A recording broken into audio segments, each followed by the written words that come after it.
Ya, betul. Itu keduanya masih menjalin komunikasi nggak sih antara Masih Virgon masih maupun masih masih menjalin komunikasi, tapi ya seperlunya aja. oh, Terkait mengenai anak gitu atau ada hal-hal yang bersifat penting, urgent, itu pasti mereka langsung tektokan langsung. Tapi kalau mengenai di luar hal-hal yang itu agak agak jarang ya. Artinya baik tapi tidak seperti yang sebelum-sebelumnya terjadi hal ini gitu. jadi sudah membaik lah ya untuk komunikasinya. Ya sedikit aja lah. Baik-baik banget sih enggak ya. Sedikit Ya. aja lah.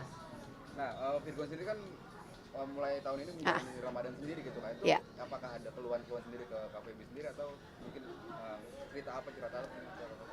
Ya biasanya kan kalau Ramadan itu ritual mereka puasa apa sahur gitu. Sahur nanti sholat berjamaah sama anak-anak yang kecil-kecil juga tuh. Susun-susun, aku kan sering ada di situ nginep. Jadi yang kecil-kecilnya ya bagus kalau soal agama ya, Inara ya ngajarin gitu. Terus dia juga jadi imamnya gitu. Habis itu nanti buka puasa juga mereka bareng-bareng. Terus nanti sholat lagi seperti itu. Jadi kalau kalau sahur juga pasti kan ada pembantu yang ngurusin menunya. Buka puasa juga. Nah kalau Ramadan kali ini tanpa istri, ya apa ya? Ya mungkin ada yang hilang lah. Ada sesuatu yang kebiasaan yang tadinya dilayanin, maksudnya ada pembantu juga, pasti akan terasa berbeda. Ya mungkin tapi kan ya udahlah sekarang udah ada GoFood ya, udah ada segala macem pesan-pesan aja kan bisa. Sholat ya sendiri asal niat kita mau puasa, niat kita mau ibadah dimanapun berada dengan siapapun mau sendiri juga kalau niat kita mau menjalani dengan baik pasti bisa. Oh, berarti walau gimana pun kondisinya, Virgon Ya. tetap merasa ada yang hilang gitu kayak dalam Ramadan kali ini. Pastilah, cuman kan dia tuh orangnya tuh nggak banyak ngomong, nggak mau ngomong kalau tidak mengenai karir dan apa perjalanan musik atau apapun lah karyanya. Ya, karena kan kalau diomongin juga apa ya, diomongin satu, harus ngomong dua, harus menjelaskan A, B, C, D gitu loh. Yang mana ini kasusnya tidak baik gitu. Terus udah gitu ada jejak digital, nanti anak-anak mereka juga kapan waktu bisa setel gitu. Jadi dia bilang udahlah lebih baik aku keep silent, nggak apa-apa masyarakat mau menilai aku seperti apa, mau menyalahkan aku, menyudutkan aku, udahlah dia seorang laki-laki kan. Tapi sebenarnya pada permasalahannya benar adikku ada bersalah, tapi nggak semua kesalahan itu dia mutlak salah. Nah di sini itu kan ada sebab ada akibat, jadi nggak mungkin nggak ada apa namanya tiba-tiba langsung bermasalah, pasti kan ada gejala-gejalanya. Gejala-gejalanya makanya kalau mau apa ya selalu mencari kekurangan, kejelekan adik saya nggak bagus juga. Apa kamu berani men-spill kekurangan dan kejelekan keburukan kamu? Jadi udahlah stop lah yang kayak gitu-gitu. Ini waktunya Ramadan, kalian berdamai, nggak usah ungkit-ungkit ABCD. Bagaimana kesepakatan kalian bunyinya apa? Udah itu aja pesan dari kita. Semoga harapannya setelah ketok palu ini mereka jauh lebih baik lagi ya. Apapun itu perjalanan kehidupan karir, rezekinya, perjodohannya, kalaupun ada jodoh lagi juga ya kita doain yang terbaik intinya apapun itu. Nah, kan tadi kan KPB bilang juga katanya Virgon nggak ada masalah untuk bertemu dengan anak gitu, nggak dibatasin gitu Pak sama Inara gitu. Belakangan udah longgar, udah apa ya, udah nggak kaku lah. Ya. Nah, berarti untuk Ramadan ini masih bisa lah ya Virgon untuk buka bersama dengan anak-anak maupun dengan keluarga Eh, sendiri gitu kan. Gini, Dengan Mami, dengan KPB sendiri. kalau sesekali tiba-tiba dia lagi nggak ada job gitu atau lagi free, terus aku mau bareng nih buka puasa ke rumah nggak masalah. Ya tapi biasanya sih kalau misalnya dia mau nginep ya Inaranya entah kemana gitu. Ya intinya mereka udah nggak seperti semula lagi lah. Walaupun menghindari sih Inara udah lebih ke menghindar. Nah, kemarin juga Inara bilang katanya misalkan keluarga Virgon membuka apa ya, pintunya Ya. sendiri gitu buat Inara berkunjung atau silaturahmi ke keluarganya Virgon, dia akan bersedia untuk itu. Nah, tanggapan KPB sendiri sebagai keluarga gimana? Gini loh, kalau hal baik kita pasti sambut dengan baik gitu.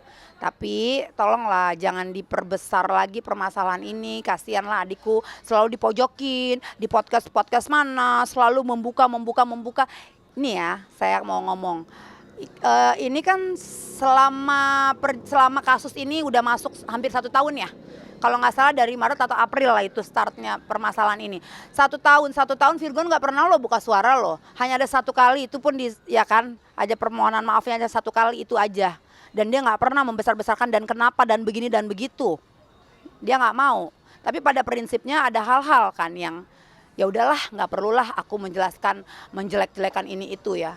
Tapi kan semua orang, kamu punya kekurangan, kamu nggak sempurna. Begitu juga dengan adik saya. Ada banyak kekurangan kamu sebagai istri. Sorry nih ya kalau aku ngomong apa adanya. Karena aku orangnya nggak suka sandiwara-sandiwara. Ya, jadi kenapa bisa seperti itu? Kamu merenung, kamu bertanya sama diri kamu. Apa sih kekurangan kamu? Kamu udah cantik, kamu juga ibadahnya baik. Tapi kenapa kok suami kamu kok bisa kasarannya salah jalan atau apa? Artinya kan ada sesuatu. Sesuatu itu kamu yang gali sendiri, kamu perbaiki. Mestinya dari sebelum-sebelumnya kamu tuh cari jalan keluar gitu. Bagaimana kamu diskusi atau apalah segala macam. Tapi ini udah terlalu jauh dan ya balik lagi semua itu atas izin Tuhan ya. Maksudnya jodoh kita kan nggak pernah tahu ya. Jodoh maut kita nggak pernah tahu.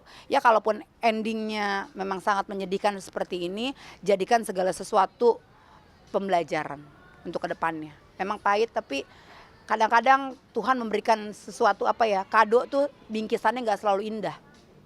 Tapi ada hal-hal kan, ada hal-hal yang baik, menguntungkan, segala macam untuk diri kamu. Yang tadinya kamu nggak ada apa-apanya, yang tadinya kamu bukan siapa-siapa, sekarang rezeki kamu deres, kamu dikenal orang, ya kan.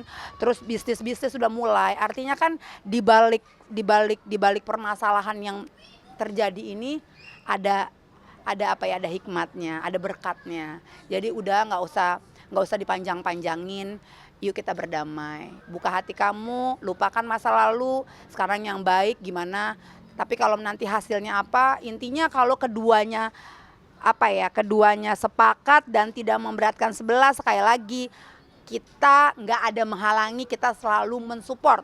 Tapi bila mana memberatkan adik saya orang yang pertama maju, itu aja pesennya. Nanti mau bersilaturahmi untuk lebaran nanti. Nggak ada masalah. Aku tuh orangnya kalau marah ya udah seminggu sebulan selesai. Tapi jelas sorry-nya apa atau kitab apa gitu. Kalau mau berdamai ya berdamai. Nggak perlu juga lah kalau segala sesuatu tuh disimpan lama-lama, itu kan jadi penyakit gitu. Ya udah harapannya sih gitu.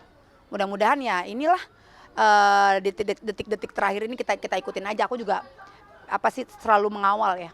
Walaupun kadang nggak ada di persidangan itu, tapi aku selalu pantau dari media juga yang pertama pastinya, itu sih. Tapi kalau Ibu sendiri untuk kemungkinan gitu kan, apakah nanti ada kemungkinan gitu kan untuk silaturahmi bareng dengan Inara maupun keluarga? Nggak ada yang nggak mungkin, tapi mungkin udah nggak intens. Artinya itu mungkin ya kalau misalnya biasanya kan kalau lebaran suka ada acara, suka open room di hotel kita rame-rame. Terus kadang-kadang juga ada ke rumah tante. Di rumah tante itu ada banyak keluarga besar, ada puluhan orang, banyak deh. Bisa 40 orang gitu. Jadi ya kalau dia nanti mau mau datengin gitu ke rumah tante, mungkin hanya 1 kali ya. Mungkin bisa janjian di situ ya kita sambut dengan baik. Gitu. Apapun itu, nggak ada urusannya, kita kesampingkan dulu permasalahan. Orang mau silaturahmi, orang punya niat baik, kita harus sambut dengan baik gitu. Oke, mungkin terakhir Kak, ada yang pengen disampaikan Kak Feby lagi dari untuk kasus ini maupun untuk Virgon dan Inara sendiri gitu. Sebagai adik Kak Feby sendiri. Virgon ya selesai dari masalah ini ya, kakak pesen ya, kalau bisa atur hidup untuk lebih baik lagi. Harus punya purpose gitu. Tujuannya apa yang jelas. Mau punya goalsnya apa. Jangan lagi buang-buang waktu hal-hal yang kayaknya nothing gitu. Jangan lagi. Hidup udah yang serius gitu loh. Kalau memang mau fokus lagi di karirnya. Terus juga untuk anak-anak luangin banyak waktu untuk anak-anak meskipun udah nggak serumah, ya let's say seminggu 2 kali, tapi kalau sibuk banget seminggu sekali lah ya gitu, bawa makan kayak keluar atau apa. Terus juga silaturahmi sama keluarga, karena ada apa-apa sama kamu yang peduli itu hanya keluarga, teman sekedarnya. Kalau lagi ada duit, ada semut, ada gula, datang. Tapi bila mana kita dalam kondisi yang nggak baik, ya paling teman cuman oh iya sabar ya gini. Kembali lagi apapun itu, keluarga menerima kamu dalam kondisi apapun. Mau senang, mau susah, mau ada duit, mau nggak ada duit, mau kere sekalipun, hanya keluarga yang bisa nerima. Itu sih. Untuk Inara sendiri Kak? Untuk Inara juga ya mudah-mudahan tanpa Virgo nanti hidupnya bisa mandiri, bisa usahanya bisa bisa lancar, bisa lebih lagi gitu. Karena kan menghidupi 3 anak kan nggak mudah ya. Terus juga cara mendidik anak juga supaya tidak terlalu keras sama ya mudah-mudahan dapat pengganti Virgon yang bisa bertanggung jawab seperti Virgon bertanggung jawab sama hidup kamu. Itu sih.